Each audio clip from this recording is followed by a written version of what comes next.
Hey guys, welcome back to Electrical Car Repair Live. Our mission at the garage is to save you guys as much money as we can. That's why we make these absolutely free videos and we teach you how to fix your car for free. Let's go ahead and start on it now.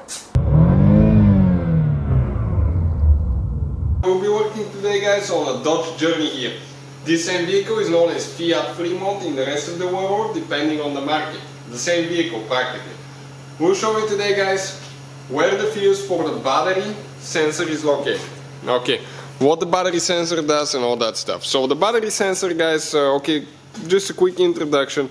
It measures the current, voltage, it measures the temperature of your battery as well. It's located right there on top of the negative terminal. And the purpose of it is to maximize the life of your battery, also to reduce fuel economy, make sure that it doesn't overheat the battery, catch on fire and all that stuff. So very good purpose. Now, we'll show you where the fuse is. In addition guys, we'll have more than 200 videos on a Dodge Journey Fiat Freemont. So please guys subscribe to the channel for more videos. All the tools, parts usually that we use in our videos, including the fuses, will be listed in the description of the video below. Now this is the fuse box that we need to be working on, okay, right here now. That cap will need to be removed. And looking this way, it's the same layout as the fuse is there. So we need to locate fuse number 179.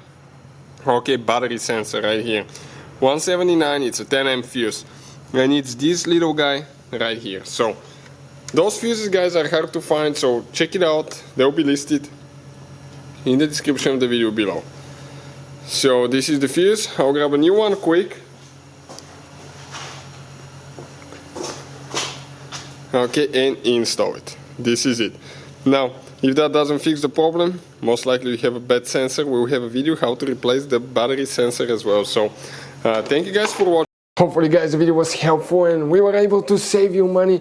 We guys have more than 19,000 free repair videos on our YouTube channels. Check them out. We have videos that can save you thousands of dollars in future repairs. Thank you for watching and see you guys next time.